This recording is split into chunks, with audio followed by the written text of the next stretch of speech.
menurut ayat Quran dan hadis Nabi itu nanti ada bermacam-macam. Ada orang beriman itu yang dimasukkan surga. Ada orang beriman itu yang dimasukkan ke dalam surga. Ada orang beriman itu yang disebut penduduk surga. Kenapa lain-lain, Pak? Karena waktu di dunia amalannya juga lain-lain. Ada orang beriman yang masuk surga. Ini paling murah tiketnya. Mau masuk surga?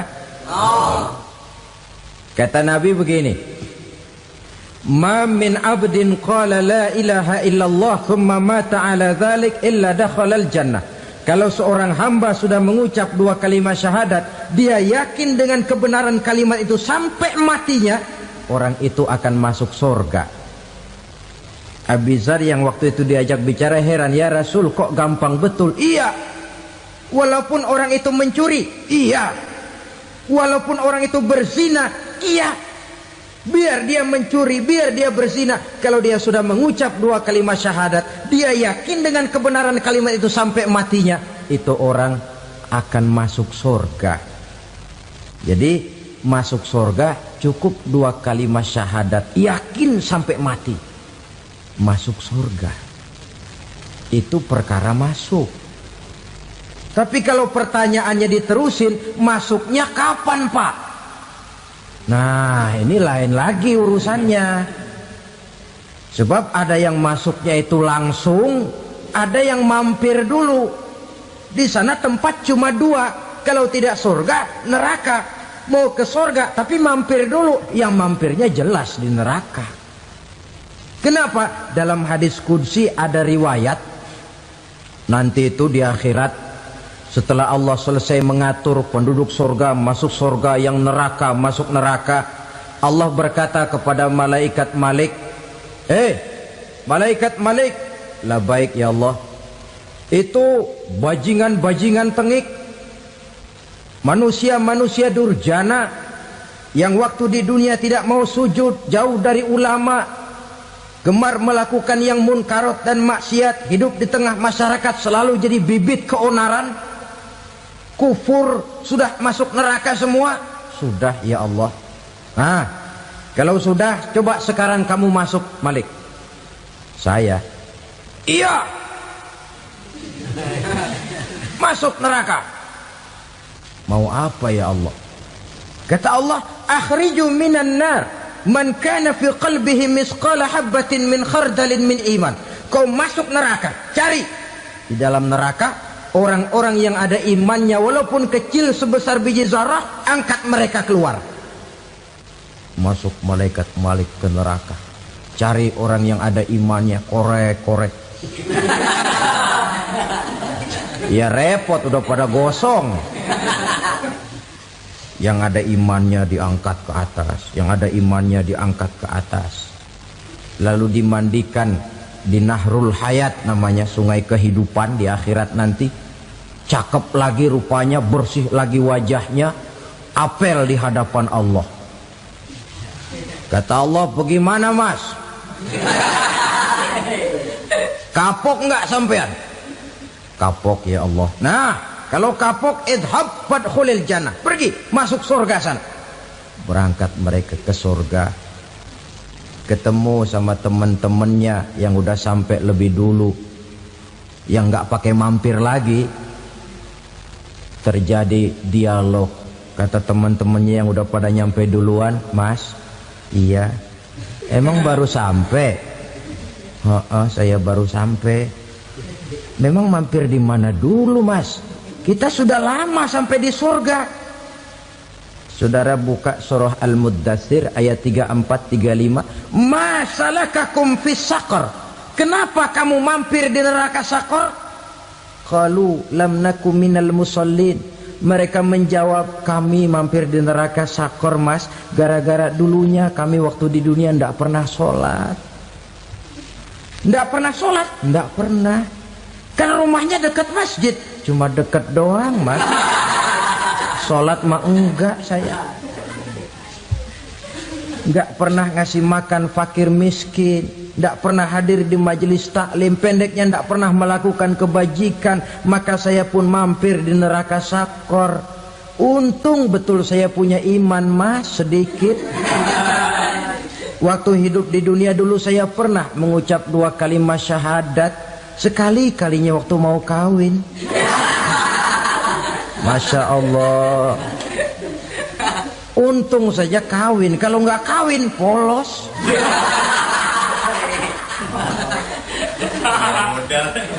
Itu juga pengulu sudah setengah mati ngajarin. Asyhadu alla, asyaduaan, asyaduaan.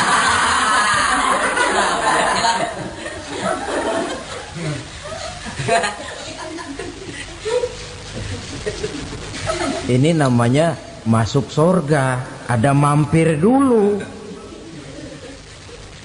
Ada pula orang mukmin itu yang dimasukkan surga. Namanya dimasukkan kan terima beres. Saya masuk ke rumah, jalan sendiri, cari tempat sendiri. Saya dimasukkan ke dalam rumah, terima beres, pokok ada di dalam, itu dimasukkan namanya. Nggak pakai mampir. Tapi tentu tiketnya lebih mahal ketimbang yang pertama tadi. Apa kata Allah? Innal ladzina amanu wa 'amilus shalihat la ukaffiranna 'anhum sayyi'atihim wa la udkhilannahum jannah.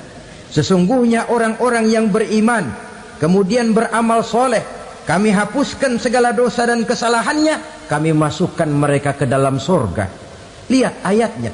Allah yang memasukkan, kita yang dimasukkan. Tidak pakai transit, tidak usah mampir. Cuma tidak cukup syahadat, tidak cukup amanu, tapi diiringi dengan wa'amilus salih. Iman, amal. Tidak cukup syahadat, lalu dibuktikan dia sholat, dia zakat, puasa, lalu dia melakukan berbagai macam kebajikan. Ini yang menyebabkan dia tidak pakai mampir di tempat yang bernama sakor. Lalu ada pula orang mukmin itu yang disebut penduduk sorga. Wah, ini sudah VIP ini. Ashabul jannah, penduduk sorga. Siapa mereka? Kata Allah, innal ladzina amanu summa istaqamu fala khaufun 'alaihim wala hum yahzanun ulaika ashabul jannah hum fiha khalidun. Sesungguhnya orang-orang yang beriman lalu istiqamah, tetap dalam melaksanakan perintah Allah, tidak goyang, tidak labil tapi stabil, istiqamah, mereka tidak takut dan tidak bersedih hati. Merekalah penduduk surga. Iman, istiqamah. Tidak punya duit, sembayang. Banyak duit, sembayang. Miskin, sembayang. Kaya, tetap sembayang. Istiqamah. Kadang orang kalau susah rajin ke masjid, banyak duitnya ngelihat masjid melengos. Waktu miskin hamba Allah, setelah kaya jadi hamba harta. Bergeser, tidak ada nilai istiqomahnya. Saudara-saudara, dengan begitu penduduk neraka itu dua. Ada penduduk permanen, ada penduduk yang semi permanen. Yang semi permanen orang-orang beriman yang mempunyai dosa besar. Mereka masuk ke neraka untuk menerima azab sesuai dengan dosanya. Bila selesai masa azab itu, mereka akan diangkat untuk ditempatkan kembali ke dalam surganya Allah Subhanahu wa ta'ala. Nah, dikala itulah saudara-saudara, ada yang disebut syafaat dari Rasulullah Sallallahu Alaihi Wasallam. Tapi tentu jangan lupa, syafaat ini ibarat kain menambal dia. Kita punya kain bolong-bolong sedikit, syafaat yang menambal. Solat kita ada kurang dikit, sedekah kita ada campur riak dikit, amalan kita ada tidak karena Allah dikit. Kita berharap syafaat. Jadi biarlah kain masih bolong-bolong, yang penting punya kain. Tapi kalau kainnya tidak ada, yang ditambal apanya? Sholat tidak, puasa tidak, zakat tidak, berharap syafaat syafaat saja. Ya, terlalu berlebihan itu. Saudara hadirin yang saya hormati, apabila selesai proses penghisaban, proses penghitungan, maka dikala itulah manusia terbagi dalam dua kelompok besar. Fariqun fil jannah wa fariqun fis sa'ir. Sekelompok orang-orang beruntung yang masuk ke dalam surga, dan sekelompok lagi masuk ke dalam neraka. Ibu-ibu, saudara-saudara kaum muslimin rahimakumullah.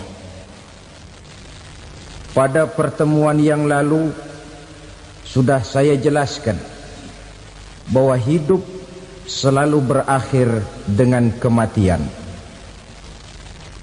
Apabila datang kematian menimpa seseorang, datanglah kiamat baginya. Itu yang disebut dengan kiamat kecil. Hakikatnya mati adalah perpindahan dari kehidupan di dunia ini menuju kehidupan di alam barzakh. Menunggu kita di alam barzakh sampai datangnya saat kiamat. Entah 10 tahun, entah 100 tahun, entah 1000 tahun, hanya Allah saja yang maha tahu. Adapun orang-orang beriman yang melakukan amal kebajikan dalam kehidupan di dunia ini, masa penantian yang lama di alam barzakh buat mereka sebentar saja.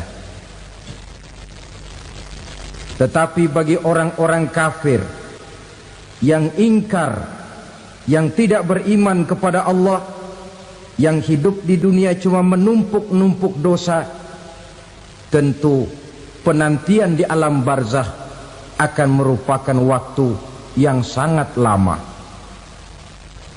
Bukankah dalam kehidupan kita waktu itu memang relatif? Contoh misalnya, bagi pemuda-pemudi yang sedang duduk asyik memadu cinta, waktu 4-5 jam saja rasanya cuma 4-5 menit. Tenggelam oleh keasikan.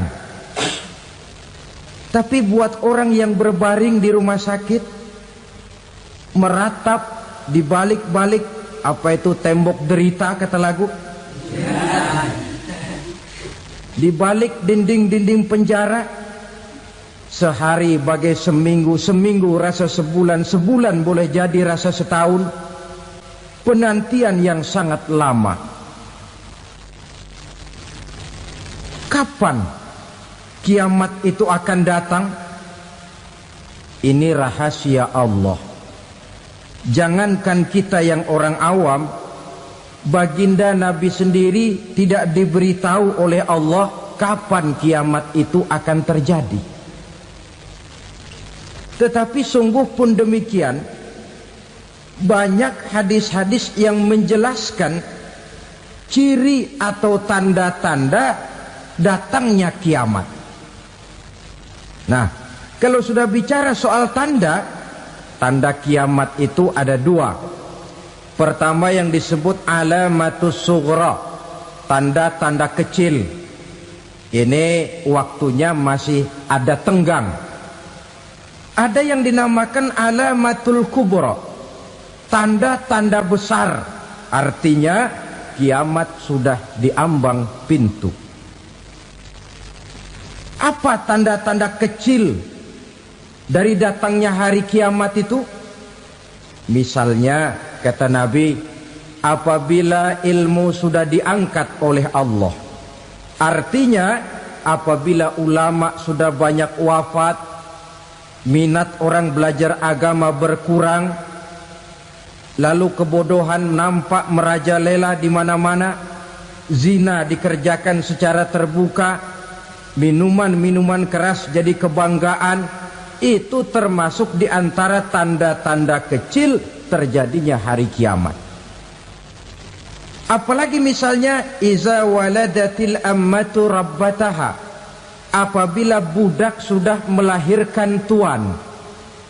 Apa maksudnya? Ada yang mentafsirkan apabila anak sudah bisa membudaki orang tuanya. Orang tua yang melahirkan dia, yang membesarkan dia, demi setelah si anak besar jadi orang berpangkat, bertitel, berharta, berkedudukan, jadilah orang tua itu budaknya. Sehingga sering dibilang kalau orang tua kaya, anak jadi raja. Tapi kalau anak yang kaya, orang tua sering jadi budak. Apalagi munculnya fitnah yang bergelombang, timbul perang antara dua bangsa yang besar, waktu berjalan terasa sangat pendek sekali. Itu merupakan tanda di antara tanda-tanda kiamat. Termasuk di dalamnya sulit membedakan mana laki, mana perempuan. Kan kalau tanda-tanda kayak begini sekarang sudah banyak kita lihat kan. Ulama banyak wafat, penggantinya sulit. Zina dikerjakan berterang-terangan, minuman keras jadi kebanggaan, banyak anak membudaki orang tuanya, sulit membedakan mana laki mana perempuan. Kadang-kadang dari belakang kita lihat perempuan bener, begitu kita colek nengok jenggotan.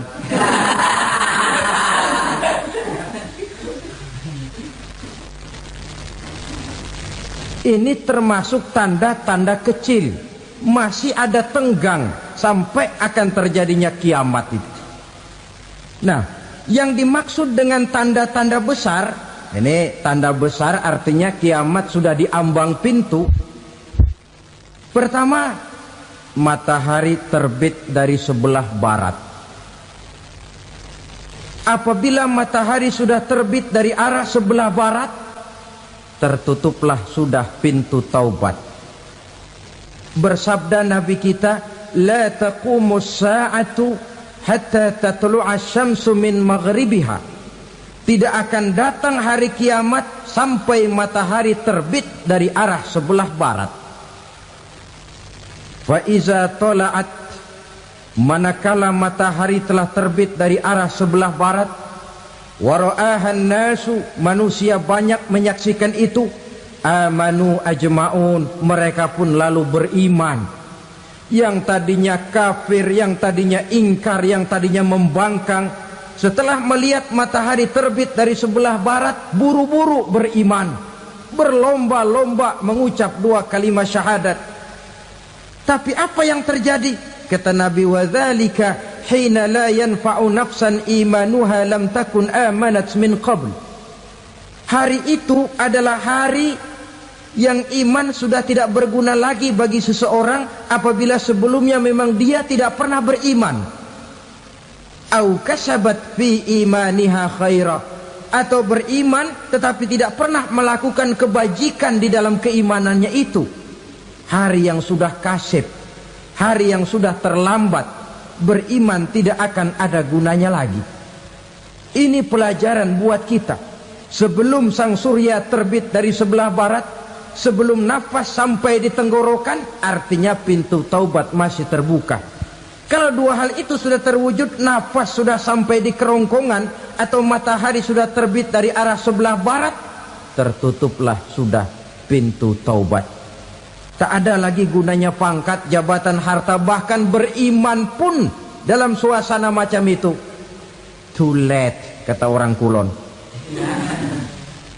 Sudah terlambat. Matahari terbit dari arah sebelah barat. Itu tanda besar, artinya kiamat sudah diambang pintu. Lalu apalagi tanda besar? Munculnya Dajjal. Dajjal artinya pendusta-pendusta yang menyesatkan manusia.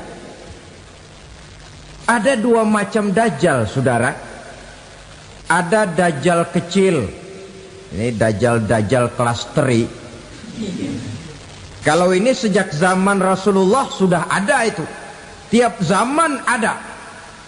Di zaman Rasulullah misalnya ada yang bernama Aswad al-Unsi dari Yaman. Ada yang namanya Musailamah al-Kazzab dari Yamamah.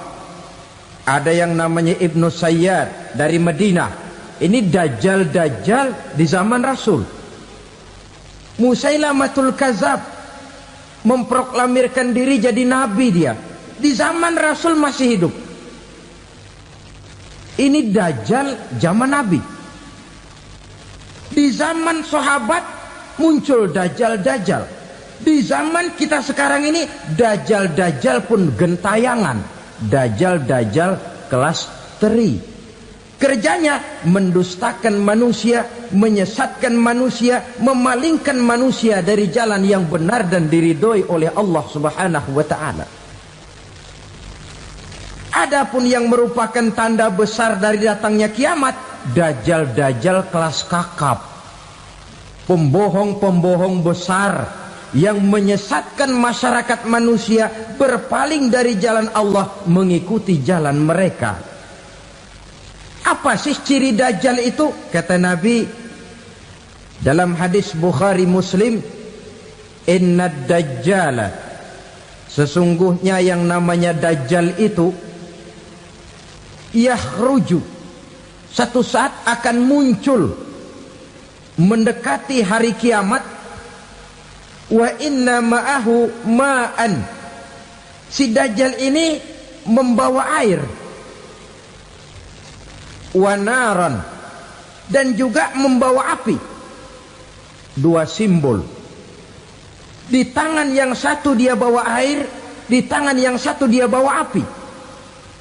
Wa ammal ladzi yarahu an-nasu ma'an fanarun, adapun yang orang banyak lihat air, hakikatnya adalah api. Yang dilihat api, hakikatnya adalah air. Oleh sebab itu, kalau api yang ditawarkan, ambillah air. Kalau air yang ditawarkan, pilihlah api. Maksudnya apa ini? Ini bahasa simbol, saudara-saudara. Dajjal bicaranya seolah-olah untuk kepentingan manusia, menawarkan surga. Surga yang dia tawarkan hakikatnya neraka. Hai manusia, kalau kau mau bahagia, jangan dekat-dekat dengan agama. Solat itu tidak efektif dan efisien, tidak produktif dari segi ekonomi itu. Menghadiri majelis taklim cuma buang-buang waktu. Tahajud, tasbih, tahlil, baca Quran, apa itu? Pekerjaan mubazir saja. Hidup ini cuma sekali, masa yang cuma sekali, manfaatkan dengan sebaik-baiknya. Mumpung, dibawanya sifat mumpung tetapi dalam pengertian yang sangat negatif. Bicaranya seolah-olah untuk kepentingan manusia, tetapi sebenarnya menjerumuskan manusia. Menawarkan air tapi sebenarnya api, menawarkan api tapi hakikatnya air. Buat apa kamu sholat? Buat apa kamu bayar zakat? Buat apa kamu puasa? Surga yang dicanangkan dajjal hakikatnya neraka. Neraka yang digambarkan dajjal pada dasarnya adalah surga. Jadi memutarbalikkan fakta itu kerjaan dajjal. Yang hak jadi batil, yang batil dibilang hak, yang benar jadi salah, yang salah malah jadi benar. Tuntunan disuruh jadi tontonan, tontonan malah menjadi tuntunan. Itu pekerjaan dajjal profesinya. Zamannya Nabi Adam, dajjalnya kan iblis. Betul? Betul. Apa sih gang kerayuan iblis itu? Allah setelah menciptakan Nabi Adam kan bilang, Adam, kau dan istrimu Hawa tinggal di surga ini. Seluruh fasilitas yang ada di surga persilahkan kau nikmati.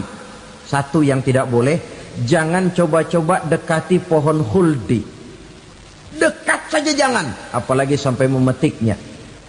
Datang dajjal yang namanya iblis ini. Adam, kamu tahu nggak kenapa tidak boleh makan buah khuldi? Ya nggak tahu, pokoknya saya dilarang. Bodoh kamu Dam. Khuldun artinya kekal. Kalau kamu makan itu buah, kau akan kekal di surga buat selamanya. Allah tidak kepengen, maka dilarang kamu makan buah khuldi. Kalau kau ingin kekal di surga Adam, makan saja. Saya bicara begini ini untuk kepentingan kamu Adam. Ini kan ciri-ciri Dajjal. Bicaranya sih seolah-olah untuk kepentingan Nabi Adam, hakikat sebenarnya menjerumuskan Nabi Adam supaya ingkar dan melanggar larangan dari Allah Subhanahu wa ta'ala. Jadi setelah muncul Dajjal, timbul kekacauan-kekacauan di masyarakat. Banyak yang terpengaruh, terpedaya dan terpesona, termasuk mereka yang memproklamirkan diri jadi nabi, mereka yang memproklamirkan diri jadi rasul di zaman sesudah Rasulullah wafat. Itu adalah Dajjal. Maka saya ingatkan, kalau di zaman kita sekarang ini ada orang ngaku jadi nabi, ada orang ngaku jadi rasul, biar bahasa Arabnya kental, Quran hafal, hadis ribuan hadis hafal, biar pakai serban sampai menyengser ke tanah, bahasa Arabnya fasih, tapi dia mengaku jadi nabi, jadi rasul, kita umat Islam wajib tidak percaya. Wajib untuk tidak percaya. Itulah dajjal-dajjal zaman kita sekarang ini. Tidak mustahil mereka datang mempengaruhi orang awam supaya berpaling dari Rasulullah, mengikuti mereka. Nah, di akhir zaman nanti, mendekati hari kiamat, dajjal ini muncul. Dajjal kelas kakap, menyesatkan masyarakat manusia untuk berpaling dari Islam, mengikuti seruan mereka. Apalagi di antara datangnya kiamat itu, tanda yang besar itu, turunnya Nabiullah Isa Al-Masih, putra Maryam. Menurut berbagai hadis yang sahih, Nabi Isa Al-Masih nanti akan turun lagi, tidak membawa risalah yang baru, tapi meluruskan risalah Islam ini yang telah banyak ditinggalkan oleh masyarakat. Bahkan ada hadis menjelaskan beliau akan membunuh Nabi, mematahkan kayu-kayu salib, lalu melaksanakan haji dan umrah mengikuti syariat Nabi Muhammad, bukan membawa agama baru. Menjadi semacam mujaddid, reformer, menyelamatkan manusia dari bisikan Dajjal. Bahkan ada riwayat yang menjelaskan bahwa Nabi Isa berhasil mengalahkan Dajjal, mengembalikan masyarakat manusia kembali kepada ajaran Islam yang datang dari Allah, dibawa oleh Rasulullah Sallallahu Alaihi Wasallam. Dengan kata lain, turunnya Nabi Isa bukan sebagai Nabi dan Rasul baru, tetapi mengikuti syariat Nabi kita Muhammad Sallallahu Alaihi Wasallam. Saudara hadirin, ibu-ibu hadirat yang saya hormati, kemudian apalagi di antara tanda-tanda besar akan datangnya kiamat itu? Keluarnya asap atau awan. Kata Nabi, inna min asyrati sa'ah dukhanan yamla'u ma bainal masyriqi wal maghrib. Di antara tanda-tanda kiamat, munculnya awan antara langit dan bumi. Ini pun diperkuat dalam surah Ad-Dukhan ayat 10. Fartaqib yauma ta'tis sama' bidukhanin mubin fayughshan nas hadza azabun alim. Bagi orang-orang yang beriman, mereka biasa-biasa saja. Tapi bagi orang kufur, datangnya asap dan awan ini merupakan azab yang kelewat pedih. Barangkali sedikit mendekati gambaran tentang azab yang pedih ini, saya ingatkan alam pikiran kita kepada peristiwa yang belum lama terjadi. Pernah dengar berita bocornya reaktor nuklir di Chernobyl, Uni Soviet? Pernah dengar? Nah, bocornya reaktor nuklir di Chernobyl yang mengakibatkan ratusan bahkan sangat mungkin ribuan nyawa. Cuma satu reaktor. Bagaimana kalau seluruh cadangan nuklir yang dimiliki oleh para negara adik kuasa ini diledakkan? Bahkan yang konon menurut catatan cadangan nuklir yang dimiliki bersama oleh Amerika dan Rusia sekarang ini sudah sanggup memusnahkan 6 miliar manusia, 1,5 kali lebih banyak dari jumlah manusia yang nongkrong di permukaan bumi ini. Saudara-saudara hadirin yang saya hormati, lalu saat mendekati hari kiamat, apalagi tandanya setelah Nabi Isa wafat, pada saat turunnya yang kedua kali, lalu Allah meniupkan angin sejuk, semua orang-orang beriman, orang-orang baik wafat, sehingga penghuni bumi ini cuma tinggal lagi terdiri dari orang-orang kafir. Tidak ada lagi di bumi ini yang bisa mengucapkan Allah. Sehingga dalam hadis qudsi itu ada keterangan, Innallaha azza wa jalla yaqulu li Israfil. Allah pernah pesan kepada malaikat Israfil. Kata Allah, Israfil, Iza sami'ta qailan yaqul Allah, Allah, fa akhirin nafah 40 sanatan ikraman liqailiha. Hai Israfil, apabila kau dengar di permukaan bumi masih banyak orang yang mengucapkan Allah, Allah, maka tunda sangkakala kiamat itu 40 tahun. Untuk apa? Ikraman liqailiha, menghormati orang yang mengucapkan Allah, Allah itu. Wah, jadi karena sekarang masih banyak yang mengucapkan Allah, besar hatilah kita, masih jauh kiamat itu. Tapi jangan lupa, kiamat pribadi, kiamat kecil itu yang gak kita sangka-sangka. Ajal datang mencabut nyawa, itu kiamat pribadi. Dan itu yang pasti kita hadapi. Dan itu yang membuat kita tidak boleh bersikap main-main di dalam kehidupan sekarang ini. Saudara hadirin yang saya hormati, tidak ada lagi orang-orang muslim. Seluruh penduduk dunia ini kafir. Lalu terciptalah struktur sosial yang berlandaskan prinsip hidup semau gue. Bakal terjadilah prinsip di mana yang kaya menyantap yang miskin, yang kuat menindas yang lemah. Hidup sudah bagaikan di rimba belantara, berlaku hukum rimba, siapa yang kuat dia yang menang, siapa yang lemah menjadi mangsa. Timbul kekacauan, maksiat merajalela, munkarat menjadi-jadi, sehingga isi bumi ini penuh dengan segala macam perbuatan dosa. Tidak ada perlunya lagi alam diperpanjang temponya. Datang saat yang sudah dijanjikan oleh Allah Azza wa Jalla, maka terjadilah yang disebut kiamat kubra, kiamat besar, kiamat ancur-ancuran. Bagaimana kejadian ini dimulai? Dalam surah Az-Zumar ayat 68, Allah Subhanahu wa taala berfirman, "Wa nufikha fis-suri fasa'iqa man fis samawati wa man fil ardi illa man sya'allahu." Maka manakala ditiuplah sangkakala, terkejutlah seluruh yang ada di langit dan seluruh yang ada di bumi. Bila saat kiamat datang, Allah perintah malaikat Israfil, Israfil, tiup sangkakalamu. Ditiuplah sangkakala oleh malaikat Israfil. Yang akibat daripada tiupan itu, seluruh yang ada di langit, seluruh yang ada di permukaan bumi terkejut. Yang ada di langit siapa? Malaikat kan.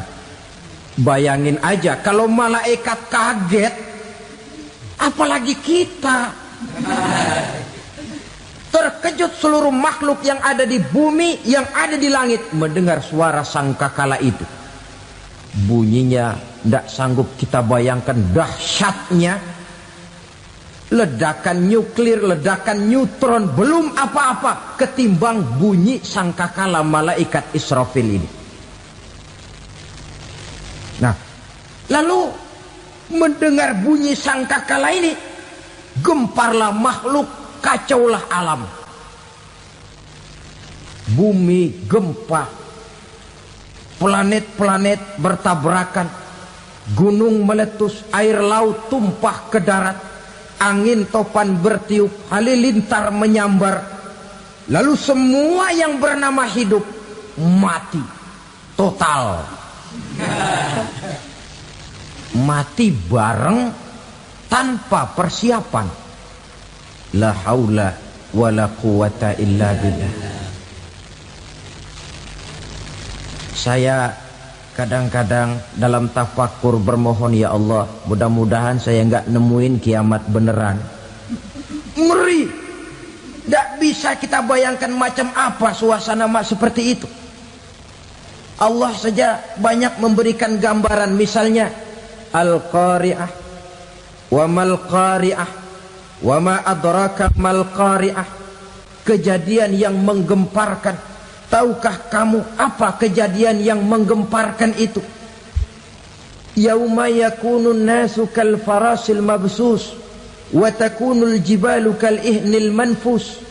Pada saat itu manusia berterbangan bagai kupu-kupu. Gunung berterbangan seperti kapas ditiup angin. Gunung saja macam kapas, konon lagi manusia. Kematian total, mulai semut sampai gajah mati, jin mati, iblis mati, malaikat mati. Malaikat saja mati. Saudara hadirin yang saya hormati, kematian total yang tanpa persiapan. Orang bilang, Pak, kalau mati bareng begitu yang repot malaikat maut dong ya. Cabut sana, cabut sini. Itu kalau menurut logika kita, mestinya begitu menurut logika. Tapi logika juga yang nggak perlu serepot itu. Sebab untuk mematikan listrik di wilayah DKI, di wilayah Jakarta, nggak perlu tiap rumah didatengin, matiin, ya lama. Cukup dari kantor pusatnya saja PLN, tekan satu tombol, gelaplah seluruh Jakarta. Saudara hadirin yang saya hormati, kematian total. Lalu setelah kematian total, planet-planet juga mati, dalam arti tidak bergerak dan beredar. Angin mati, dalam arti tidak bertiup. Air mati, dalam arti tidak ada riak gelombang. Pokoknya semua mati. Kullu nafsin za'iqatul maut. Semua yang bernafas mati. Dalam ayat lain, kullu man 'alaiha fan. Semua yang ada di permukaan bumi fana. Yang kekal cuma Allah Subhanahu wa ta'ala. Yang paling belakang mati malaikat maut dan malaikat Israfil. Tapi mati juga sesuai dengan janji Allah. 10 lamanya. Tidak dijelaskan oleh Abi Hurairah 40 jam, apa 40 hari, apa 40 tahun. Hadis-hadis cuma menyebutkan 40 saja. Sunyi alam, yang tinggal cuma Allah saja lagi. Ketika itu Allah berseru-seru, katanya, limanil mulkul yauma. Siapa para penguasa hari ini? Mana itu raja-raja dan penguasa yang dulu mengaku jadi Tuhan? Fir'aun. Mana Fir'aun sekarang? Yang dulu jadi raja, merasa berhasil, sombong, lalu tidak mau turun-turun dari kekuasaannya, sampai kepada puncak kekurang ajarannya mengangkat diri jadi Tuhan. Mana itu Fir'aun? Namrus. Mana sekarang Namrus? La ilaha illa ana. Ternyata tidak ada Tuhan lain selain daripada aku, kata Allah. Proses kemudian, saudara-saudara, turunlah hujan dari langit. 40 lamanya hujan itu. Tidak jelas juga 40 jam apa 40 hari. Setelah air turun membasahi, datanglah tiupan sangkakala yang kedua. Semua yang bernama mati bangkit dari kuburnya masing-masing. Ini yang disebut Yaumul Ba'thi, hari kebangkitan. Allahu Akbar. Pada saat kita bangkit dari kubur kita masing-masing, kumpul di padang mahsyar namanya. Bayangin aja, saya sendiri nggak sanggup bayangin. Manusia sejak zaman Adam sampai zaman kiamat kumpul bareng di tempat sama. Berapa banyaknya itu?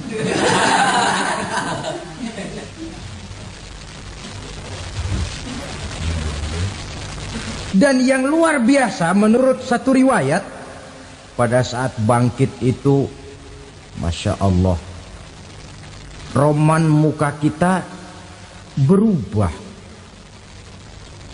disesuaikan dengan amalan kita waktu di dunia ini. Barang siapa yang waktu di dunia amalannya itu amalan tikus, di akhirat nanti dia bangkit dari kubur, mukanya seperti muka tikus. Gagah betul badannya, tapi mukanya seperti tikus. Kenapa? Amalannya waktu di dunia seperti amalan tikus. Apa amalan tikus itu? Suka ngegeragoti barang yang sudah disimpan rapi-rapi. Orang sudah simpan uang rapi-rapi, simpan perhiasan rapi-rapi, digeragoti oleh tikus. Maling-maling, pencoleng-pencoleng, koruptor-koruptor. Itu nanti di akhirat nanti kita lihat mukanya seperti muka tikus. Oh ini waktu di dunia suka nyolong, mukanya seperti muka tikus. Barang siapa yang waktu di dunia ini amalannya itu amalan macan, dia akan bangkit nanti mukanya seperti muka macan. Apa amalan macan? Macan itu amalannya menang-menangan. Orang yang mau menang saja, nggak mau mengalah. Coba lihat di hutan. Kenal hutan nggak? Di hutan, raja hutan di mana-mana pasti macan. Betul kan? Betul. Padahal hutan belum pernah bikin pemilihan umum. Tapi macan tidak peduli ada pemilihan umum apa tidak, pokok saya raja. Sebab apa? Macan jadi raja itu bukan karena benar, tapi karena kuat jadi raja. Setelah dia jadi raja, rakyat hutan yang mesti dilindungi malah dimakan oleh raja macan. Kambing rakyat hutan dimakan oleh macan. Ayam rakyat hutan dimakan oleh macan. Itu nanti kita lihat di akhirat itu mukanya seperti muka macan, gagah betul. Lalu barang siapa yang di dunia ini amalannya itu seperti amalan anjing, nanti dia punya muka seperti muka anjing. Apa amalan anjing? Pertama, anjing itu kalau disuruh jaga rumah, dia tidak bisa membedakan mana maling, mana tamu. Biar yang datang maling kalau bawa tulang, anjing kalem. Yang kedua, anjing itu akan setia kepada siapa saja yang memberinya roti. Siapa yang memberinya roti, itulah majikannya. Apa kata majikannya, pasti dia laksanakan. Soal benar atau salah, dia tidak peduli. Setelah anjing dapat roti, dia tidak punya pilihan lain kecuali bilang, abdi mah kumaha juragan wae ayeuna mah.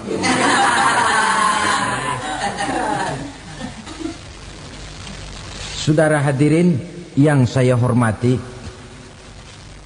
berkumpul di padang mahsyar, tiap orang sibuk dengan persoalannya masing-masing.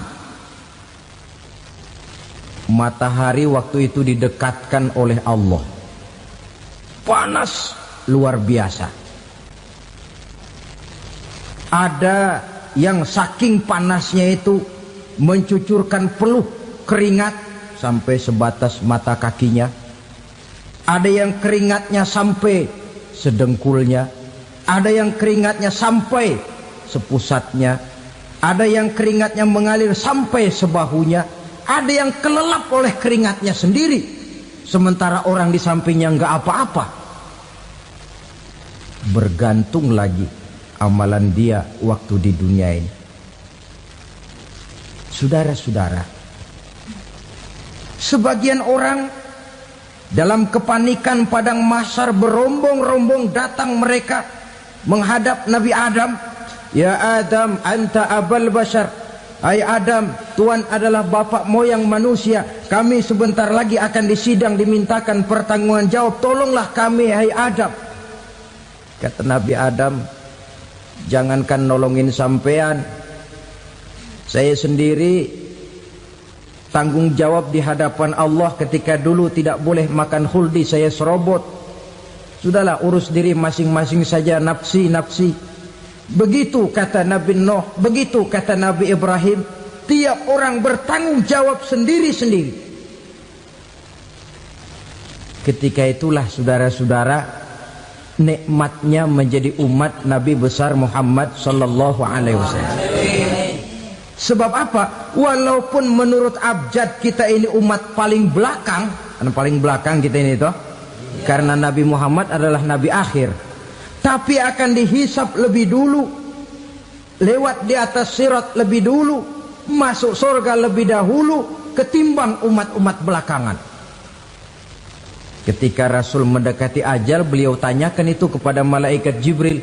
Malaikat Jibril berkata, Muhammad jangan khawatir, Allah sudah berjanji, inni haramtul jannata ala sairil anbiya hatta tadkhulaha anta, wa haramtuha ala sairil umami hatta tadkhulaha ummatuka. Surga aku haramkan buat seluruh nabi kecuali kalau engkau Muhammad sudah masuk ke dalamnya, dan surga aku haramkan buat seluruh umat kecuali kalau umatmu Muhammad sudah masuk ke dalamnya. Logikanya, walaupun menurut abjad kita umat paling belakang, bakal dihisap paling dulu, lewat di atas sirat paling dulu, masuk surga paling dulu, kalau mampir ke neraka juga paling dulu. Ya resiko. Jangan mau enaknya aja paling dulu.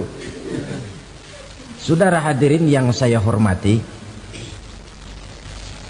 setelah masa kebangkitan itu jangan dikira begitu bangkit langsung diperiksa. Masih menunggu menanti ribuan tahun perhitungan padang mahsyar untuk sampai kepada proses yang disebut yaumul hisab, hari perhitungan. Seorang demi seorang bakal dipanggil. Bayangkan saja, kita se-RT saja di absen, kadang-kadang perlu waktu lama. Ini manusia sejak zaman Nabi Adam sampai datang hari kiamat, satu demi satu disidang di hadapan Qadhi Rabbul Jalil. Status sosial copot sudah waktu itu. Yang pernah jadi hartawan di situ tidak lagi kelihatan kehartawanannya. Yang pernah jadi jenderal tidak lagi dipanggil jenderalnya. Yang ustadz tidak lagi dipanggil al-mukarramnya. Seluruh status sosial selesai. Dipanggillah kita seorang demi seorang menghadap Qadhi Rabbul Jalil. Bagaimana proses penghisaban itu? Pertama, proses tanya jawab. Di antaranya ada hadis menyatakan, lan tazula qadama 'abdin yaumal qiyamah hatta yus'ala an arba'i khisalin.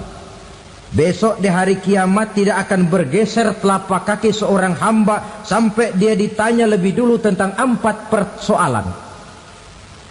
Tentang ilmunya, kemana ilmu itu diamalkan. Tentang umurnya, di mana umur itu dihabiskan. Tentang masa mudanya, kemana masa muda itu dipakai. tentang hartanya, dari mana harta itu didapat dan kemana harta itu dibelanjakan. Ini termasuk proses tanya jawab. Jadi kalau istilah pengadilan dunia, nama Fulan bin Fulan. Kamu waktu di dunia diberikan umur panjang untuk apa? Pernah mengalami masa muda, kemana kau habiskan masa remajamu? Kau diamanahkan ilmu, dengan apa ilmumu kau amalkan?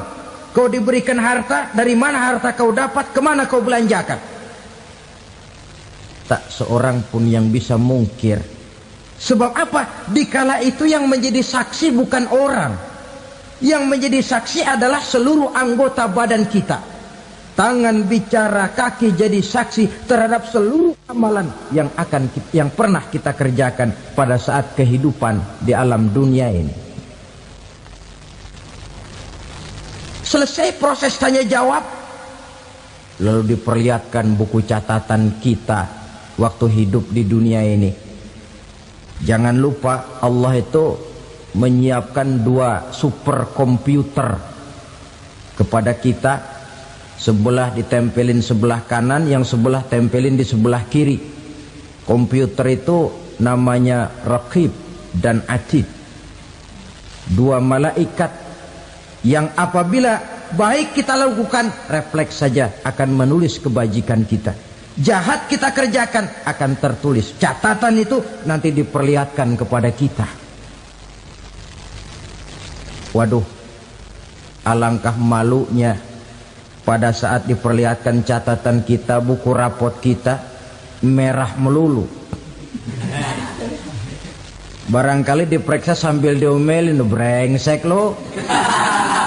Buku merah melulu begini, bagaimana waktu hidup di dunia? Tidak cukup diperlihatkan buku catatan kehidupan, rekaman kehidupan.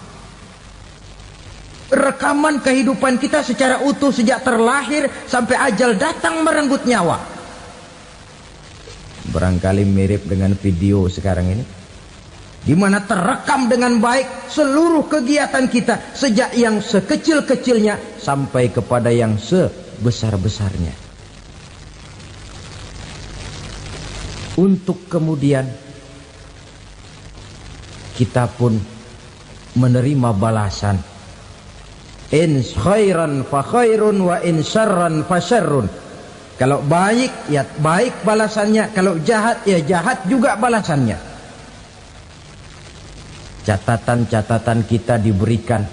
Kalau banyak kebajikannya diberikan di tangan kanan dengan cara yang halus. Kalau banyak kejahatannya diberikan dari sebelah kiri atau dilempar dari belakang. Itulah sebabnya sejak di dunia ini kita sudah mohon kepada Allah. Ketika berwudu membasuh tangan kanan, apa kita bilang? Allahumma a'tini kitabi biyamini wa hasibni hisaban yasira. Ya Allah, berikan saya kitab di tangan kanan, dan kalau saya memang perlu dihisap, hisaplah saya yang seringan-ringannya. Tangan kiri berlindung kita kepada Allah. Jangan sampai diberikan kitab di tangan kiri atau dari arah sebelah belakang. Wa a'udzubika an tu'tiya kitabi bishimali aw min wara'i zuhri, dari arah sebelah belakang. Na'udzubillah min dzalik.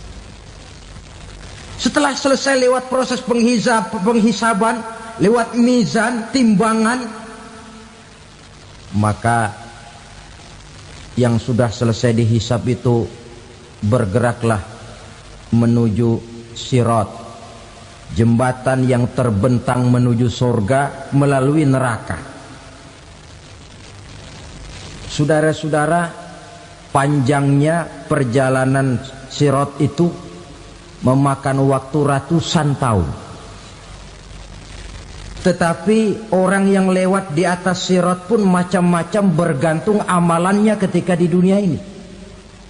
Ada yang lewat di atas sirat itu kal barqil khatib, seperti kilat yang menyambar, lep, sudah sampai dia di surga. Cepat bukan main. Ada yang lewat di atas sirat itu seperti orang lari-lari. Ada yang lewat di atas sirat itu seperti orang jalan biasa. Ada yang sambil merangkak, ada yang sambil ngesor, ada yang sambil gelayutan, ada yang selamat sampai ke ujung ke surga, ada yang tergelincir jatuh masuk ke dalam neraka, bergantung amalannya dalam kehidupan di dunia sekarang ini. Tiap kita akan melewati yang namanya sirat ini. Saudara-saudara kaum muslimin yang saya hormati,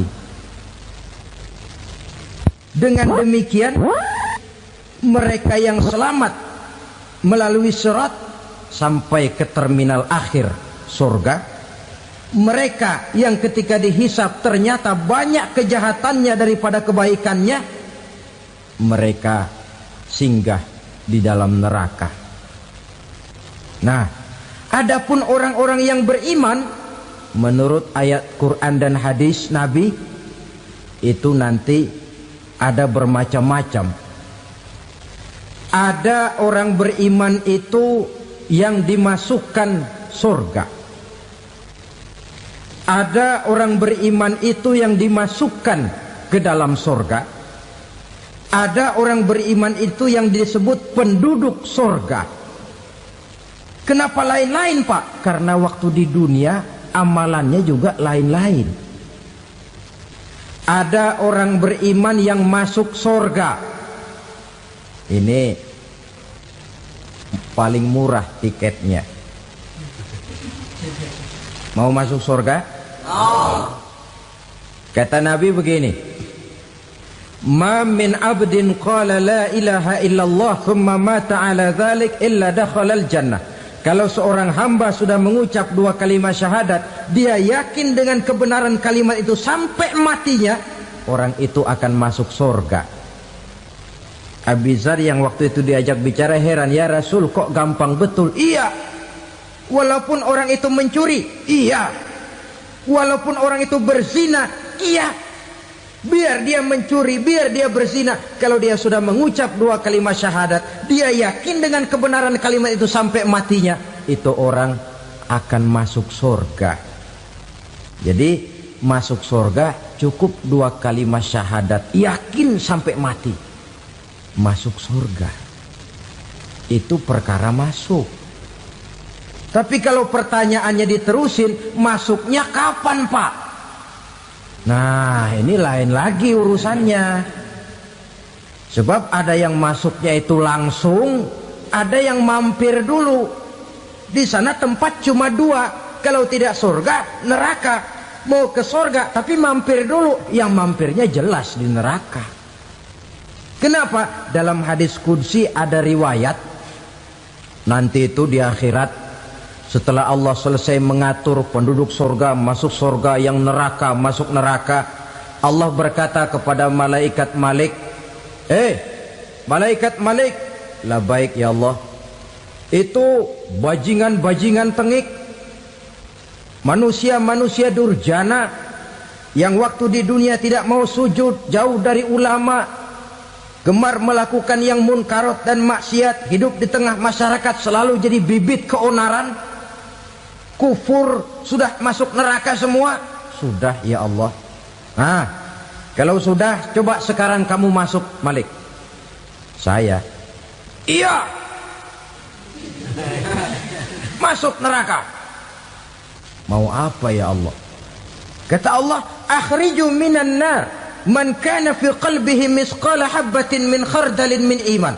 Kau masuk neraka, cari di dalam neraka orang-orang yang ada imannya walaupun kecil sebesar biji zarah, angkat mereka keluar. Masuk malaikat Malik ke neraka, cari orang yang ada imannya, korek-korek. Ya repot, udah pada gosong. Yang ada imannya diangkat ke atas, yang ada imannya diangkat ke atas, lalu dimandikan di Nahrul Hayat, namanya sungai kehidupan di akhirat nanti. Cakep lagi rupanya, bersih lagi wajahnya, apel di hadapan Allah. Kata Allah, bagaimana mas? Kapok nggak sampean? Kapok ya Allah. Nah, kalau kapok, idhab fadkhulil jannah, pergi masuk surga sana. Berangkat mereka ke surga. ketemu sama teman-temannya yang udah sampai lebih dulu, yang nggak pakai mampir lagi. Terjadi dialog.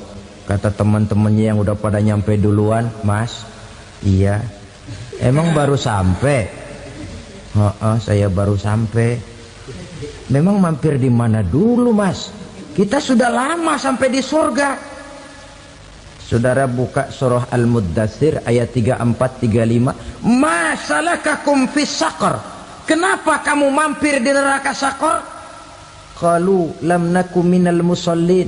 Mereka menjawab, kami mampir di neraka Saqar, Mas, gara-gara dulunya kami waktu di dunia ndak pernah sholat. Ndak pernah sholat? Ndak pernah. Kan rumahnya dekat masjid. Cuma dekat doang, Mas. Sholat mah enggak saya. Nggak pernah ngasih makan fakir miskin, nggak pernah hadir di majelis taklim, pendeknya nggak pernah melakukan kebajikan, maka saya pun mampir di neraka Saqar. Untung betul saya punya iman, Mas, sedikit. Waktu hidup di dunia dulu saya pernah mengucap 2 kalimat syahadat, sekali-kalinya waktu mau kawin. Masya Allah. Untung saja kawin, kalau nggak kawin polos.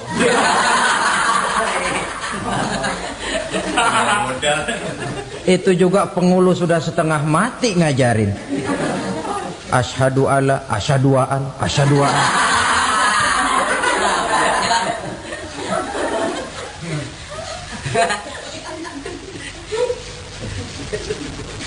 Ini namanya masuk surga, ada mampir dulu. Ada pula orang mukmin itu yang dimasukkan surga. Namanya dimasukkan kan terima beres. Saya masuk ke rumah, jalan sendiri, cari tempat sendiri. Saya dimasukkan ke dalam rumah, terima beres, pokok ada di dalam, itu dimasukkan namanya. Nggak pakai mampir. Tapi tentu tiketnya lebih mahal ketimbang yang pertama tadi. Apa kata Allah? Innal ladzina amanu wa amilus salihat la ukaffiranna anhum sayyi'atihim wa la udkhilannahum jannah. Sesungguhnya orang-orang yang beriman kemudian beramal soleh, kami hapuskan segala dosa dan kesalahannya, kami masukkan mereka ke dalam surga. Lihat ayatnya, Allah yang memasukkan, kita yang dimasukkan. Tidak pakai transit, tidak usah mampir. Cuma tidak cukup syahadat, tidak cukup amanu, tapi diiringi dengan wa'amilus salih. Iman, amal. Tidak cukup syahadat, lalu dibuktikan dia sholat, dia zakat, puasa, lalu dia melakukan berbagai macam kebajikan. Ini yang menyebabkan dia tidak pakai mampir di tempat yang bernama Saqar. Lalu ada pula orang mukmin itu yang disebut penduduk surga. Wah, ini sudah VIP ini. Ashabul jannah, penduduk surga. Siapa mereka? Kata Allah, innal ladzina amanu summa istaqamu fala khaufun 'alaihim wala hum yahzanun ulaika ashabul jannah hum fiha khalidun.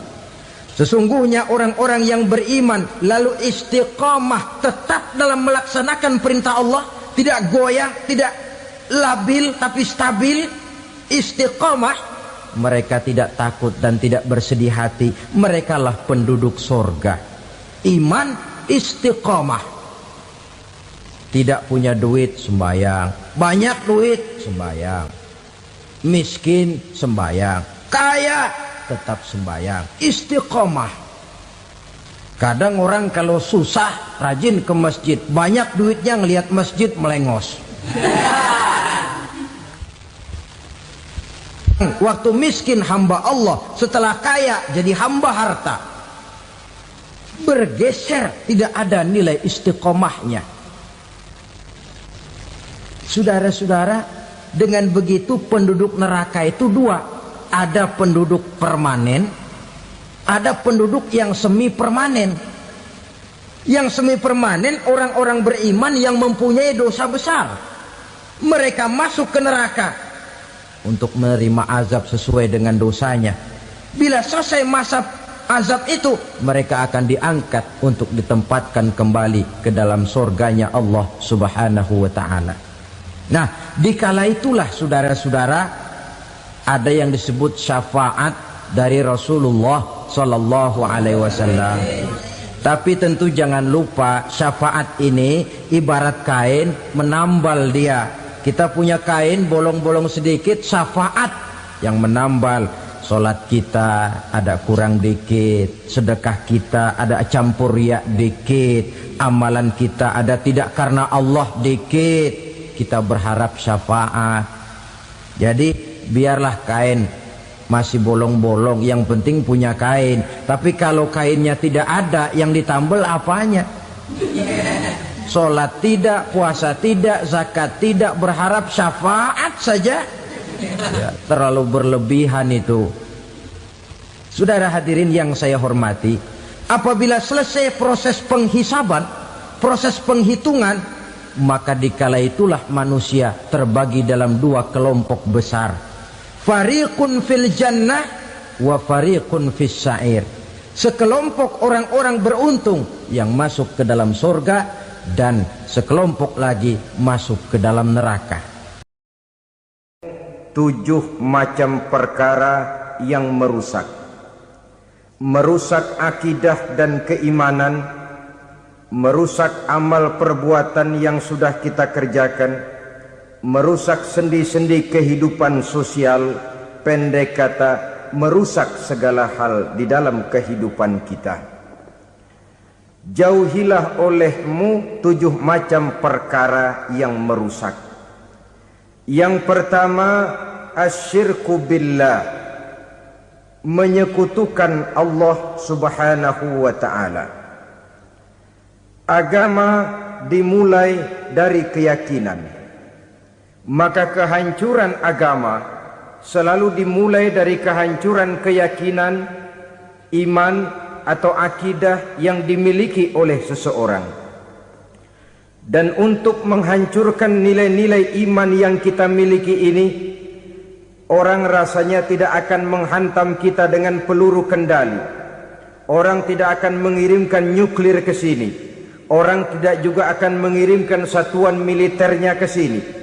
Untuk menghancurkan nilai-nilai iman, dibanjiri kita dengan paham-paham yang merusak dan mendangkalkan akidah. Baik ia bernama materialisme, baik ia bernama sekularisme, baik ia bernama banjirnya maksiat dan munkarat, baik ia bernama banjirnya peradaban dan kebudayaan yang menghancurkan moral daripada anak-anak kita.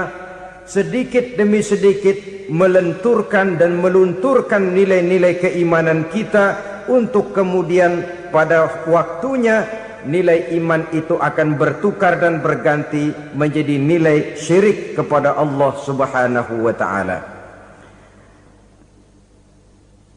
Atau pada sisi lain, menjadikan yang selain Allah sebagai tujuan akhir daripada kehidupan kita. Sedangkan kita sama-sama maklum bahwa di dalam pandangan agama Islam, dosa yang tidak berampun, dosa yang terbesar, termasuk dalam kategori bapak moyangnya dosa, tidak lain adalah syirik, yakni menyekutukan Allah Subhanahu wa ta'ala. Pola penghancuran iman ini memang berstrategi. Ditawarkan kita kepada paham materialisme, paham kebendaan, di mana otak menempati urutan sebagai ranking pertama, Tuhan jatuh pada urutan kedua. Lalu menyusul kepada paham sekularisme, Allah dipisahkan dari seluruh kegiatan hidup ini, untuk pada gilirannya menjadikan yang selain Allah sebagai tujuan akhir daripada seluruh kegiatan hidup kita. Oleh karenanya, kewajiban menjaga nilai-nilai iman ini merupakan kewajiban yang mulia tetapi berat. Tidak hanya untuk kita, tetapi juga bagaimana mewariskannya kepada anak-anak kita, generasi yang akan datang. Orang-orang tua bijaksana yang diceritakan di dalam Al-Quran, kalau sudah berpikir tentang anak-anaknya, pertanyaan yang paling mereka risaukan ialah, ma ta'buduna min ba'di. Anakku, kalau pada satu saat aku ayahmu sudah tidak ada lagi di dunia ini, meninggalkan kamu semua, ma ta'buduna min ba'di, apa yang akan kamu sembah nak? Jikalau sekarang ayahmu masih mau ke masjid, masih mau melakukan rukuk dan sujud, masih beribadah menyembah Allah Subhanahu wa ta'ala, kalau orang tuamu sudah tidak ada, ma ta'buduna min ba'di, masihkah engkau mau datang ke masjid? Masihkah engkau mau rukuk dan sujud? Masihkah engkau mau menyembah Allah Subhanahu wa ta'ala? Pertanyaan ini yang dipikirkan oleh Nabi Yakub kepada putra-putranya. Pertanyaan ini yang diteruskan oleh Nabi Ibrahim kepada anak-anaknya. Pertanyaan ini yang diwariskan oleh generasi ulama salafus saleh kepada para generasi berikutnya. Bagaimana kita generasi sekarang? Kita orang-orang tua sekarang bukan berfikir ma ta'buduna min ba'di, malah yang kita fikirkan ma ta'kuluna min ba'di. Kalau bapak tidak ada nanti kamu makan apa nak? Perkara kamu nyembah apa urusan nomor 18. Yang penting kamu nanti hidup bisa makan nak. Maka kita sibuk mewariskan harta kepada anak-anak kita. Kita sibuk mewariskan kebun dan tanah kepada anak-anak kita. Kita sibuk mewariskan pabrik kepada anak-anak kita, sementara kita lupa mewariskan intan yang paling mahal, mewariskan mutiara yang paling berharga, yaitu nilai iman kepada Allah Subhanahu wa ta'ala. Alangkah baiknya apabila warisan harta, warisan tanah dan kebun, warisan rumah dan pabrik didasari lebih dahulu dengan mewariskan nilai iman kepada Allah Subhanahu wa ta'ala. Sebagai orang-orang tua, kita boleh bersedih kalau anak kita tidak mengerti komputer. Kita boleh bersedih kalau anak kita tidak mengerti matematika. Kita boleh bersedih kalau anak kita tidak mengerti bahasa Inggris. Tapi sewajarnya lebih bersedihlah kita orang tua jikalau mempunyai anak yang tidak kenal Allah sebagai Tuhannya, yang kemudian tidak mau rukuk dan sujud kepada Allah Tuhannya. Itulah kemalangan yang paling malang bila kita meninggalkan generasi yang tidak bertauhid kepada Allah Subhanahu wa ta'ala. Betapapun anak kita tidak ngerti komputer, saudara, paling-paling kerugiannya cuma kerugian dunia. Masuk dia ke alam barzakh, munkar nakir tidak akan sempat tanya kau belajar komputer apa tidak. Kumpul dia di padang mahsyar, malaikat juga tidak akan tanya matematikamu nilainya berapa. Yang ditanya kau kenal Allah, kau rukuk dan sujud kepadanya, kau pernah datang ke masjid. Oleh karena itu sekali lagi, menjaga nilai iman tidak hanya untuk kita, tetapi juga mewariskannya kepada anak-anak kita generasi yang akan datang. Sungguh kemalangan yang paling besar apabila kita meninggalkan anak-anak kita, mereka kita tinggalkan lemah ekonominya, itu tidak baik. Mereka kita tinggalkan lemah otaknya, itu pun akan membuat mereka tertinggal oleh yang lain. Tapi yang paling celaka, jikalau kita tinggalkan mereka dalam kondisi lemah imannya, rapuh akidahnya, tidak baik dan tidak betul keyakinan hidupnya. Oleh karena itu Nabi berpesan, jauhilah 7 perkara yang merusak. Yang pertama, syirik kepada Allah Subhanahu wa ta'ala. Menyekutukan Allah baik dalam ucapan, dalam keyakinan, ataupun dalam perbuatan. Ini perkara pertama yang termasuk 7 perusak besar di dalam kehidupan. Kalau sudah jatuh kita ke lembah syirik, bagaimanapun banyak kebaikan yang kita kerjakan, berjiwa sosial, bertangan pemurah, gemar menolong orang lain, kalau memang dasarnya syirik, maka seluruh kebaikan kita akan hancur, tidak akan ada nilainya dalam pandangan Allah Subhanahu wa ta'ala. Dalam pandangan manusia mungkin kita dicatat sebagai orang sosial, gemar menolong orang lain, tidak berpangku tangan melihat orang yang mendapat kesulitan. Tapi oleh karena dasarnya syirik, dasarnya tidak mentauhidkan Allah, maka seluruh nilai kebaikan yang kita kerjakan tidak akan ada nilainya dalam pandangan Allah Subhanahu wa taala. Maka jagalah iman kita jangan sampai dihinggapi penyakit syirik yang bagaimana kecilnya sekalipun. Sekali lagi, baik syirik dalam bentuk ucapan, syirik dalam bentuk keyakinan, sampai kepada syirik dalam bentuk perbuatan, kita berhindar kepada sifat-sifat yang sedemikian itu. Karena apa? Dalam satu ayat Quran Allah Subhanahu wa taala menjelaskan, innallaha la yaghfiru ayyushraka bih wa yaghfiru ma duna dzalika liman yasha. Allah tidak akan memberi ampun kepada orang-orang yang menyekutukannya, tapi Allah masih mau memberikan ampun kepada dosa-dosa yang selain itu bagi orang-orang yang dikehendakinya. Dosa selain syirik, apabila kita bertaubat, Allah masih mau mengampuni. Tapi kalau sudah jatuh ke tempat syirik, itu sudah dosa yang tidak berampun. Taubatnya tidak lain melepas syirik, kembali kepada tauhid, berkeyakinan bahwa hanya ada Allah Subhanahu wa taala, Tuhan satu-satunya yang lam yalid walam yulad walam yakul lahu kufuwan ahad. Tidak beranak, tidak pula diperanakkan, dan tidak satupun yang dapat menyerupai Tuhan Allah Subhanahu wa taala. Saudara-saudara kaum muslimin rahimakumullah, bahwa kita di zaman sekarang memang tidak menyembah berhala, ya. Bahwa kita tidak berterang-terangan mengatakan Tuhan lebih dari satu, memang. Bahwa kita tidak berkeyakinan Tuhan itu punya anak atau diperanakkan, tentu. Tapi dalam perbuatan dan i'tiqad, kita kadang-kadang jatuh tanpa kita sadari ke tempat yang bernama syirik ini.